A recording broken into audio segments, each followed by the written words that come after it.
1 மணிக்கு நீங்கள் போனது உங்களுடைய அதீத அக்கறை மட்டுமல்ல, அரசியலும் அதில் அடங்கியிருக்கிறது. ஃபஸ்ட்டு என்ன நடக்குது, நியூஸ் வருது, 8 மணிலேருந்து டெத்து 2ன்றாங்க, 3ன்றாங்க. நைட்டு நான் கடைசியாக பார்க்கும்போது 11ன்னாங்க, 20ன்றாங்க. 20 நாள் நம்ப முடியல. அப்புறம் 30 இருக்கும் என்று தான் முதலில் செய்தி வருகிறது. சிஎம்முக்கு 35 அப்படின்ற செய்தி தெரிஞ்சிருக்கும். விஜய் என்ன பண்ணுறாருன்னு வெயிட் பண்ணிகிட்ருக்காங்க. விஜய் 11 மணிக்கு சென்னைக்கு ரீச் ஆகிட்டேன்னு தெரிஞ்சோன்னே, ஓகே ஆள் எஸ்கேப்பு, இறங்கடா களத்தில்ட்டு. அதுக்கப்புறம் நீங்கள் போகிறீங்க, அன்பில் மகேஷ் அனுப்புகிறீங்க. செந்தில் பாலாஜி அந்த ஊருக்காரர், அவர் போனதை நான் விமர்சனம் பண்ண விரும்பல. அவர் தானே அந்த மாவட்டத்துக்கு ராஜா, அதனால் அவர் போயிட்டார். அன்பில் மகேஷ் அனுப்புகிறீங்க, மாசுவை கூப்பிட்டு எல்லா மீடியாவுக்கும் பேச சொல்கிறீங்க, நீங்களே போகிறீங்க. துபாயிலேருந்து உதயநிதி வர சொல்கிறீங்க. இதெல்லாம் இவ்வளவு துடிதுடிக்கிறீர்களே, 66 பேர் கள்ளச்சாராயத்தில் உங்கள் தவறினால் இறந்த போது ஓடி ஒளிந்தீர்களா இல்லையா? உதயநிதி அனுப்பிச்சு விட்டுட்டு நீங்கள் அந்த பக்கம் தலையை காட்டல தானே.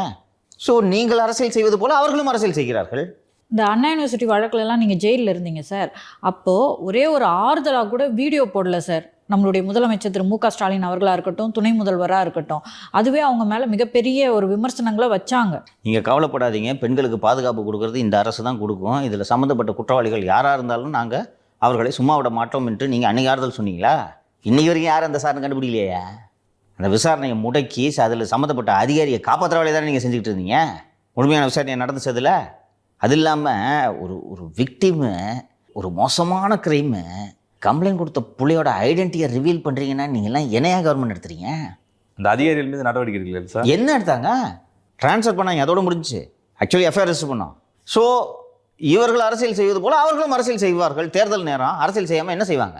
திமுக பாஜகவை மையப்புள்ளியாக வைத்து பாரதிய ஜனதா கட்சி எதிர்ப்பு உணர்வால் நாம் எளிதாக வெற்றி பெற்று விடலாம் என்று நினைக்கிறார்கள். பிஜேபி எதிர்ப்பை ஏன் திமுக இந்த எலெக்ஷனோட தீமா ஏன் வைக்கிறாங்கன்னு சொல்லு. அது அவங்க எடுபடும் நம்புறாங்க சார். ஒன்று, இதுக்கு முன்னாடி பிஜேபி எதிர்ப்பை காட்டி அவங்க ஜெயிச்சிருக்காங்க சார்.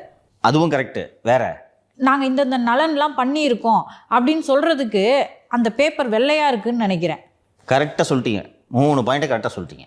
இதுதான் எல்லாத்த விட மெயின். இந்த வெள்ளையாக இருக்குன்னீங்கல்ல, இதுதான் மெயின். பாயிண்ட்ஸே இல்லை. நாங்கள் நல்லது பண்ணோன்னு அவங்க எதை சார் சொல்லுவாங்க?